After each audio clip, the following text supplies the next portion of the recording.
Home loan తీసుకుని ఉంటేనేమో వడ్డీ తగ్గుతుంది.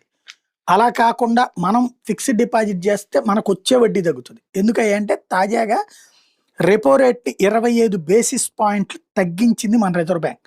Repo rate 5.25% దిగొచ్చింది. ఏడాదిలో ఇప్పటిదాకా 4 సార్లు ఆర్‌బీఐ వడ్డీ రేట్లను తగ్గించింది. దీంతో ఏడాదిలో 125 బేసిస్ పాయింట్ల మేర రెపో రేట్ తగ్గిపోయింది. దీని మూలంగా హోమ్ లోన్ తీసుకున్నోళ్ళకి పెద్ద మొత్తంలో ఆదా అవుతుంది.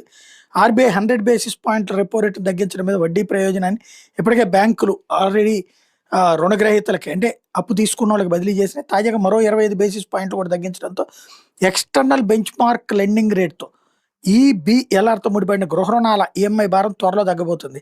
లాస్ట్ ఇయర్ దాకా 9% ఉన్నటువంటి వడ్డీ రేట్లు ఇప్పుడు 7.5% ఆల్రెడీ పడిపోయి కనబడుతున్నాయి.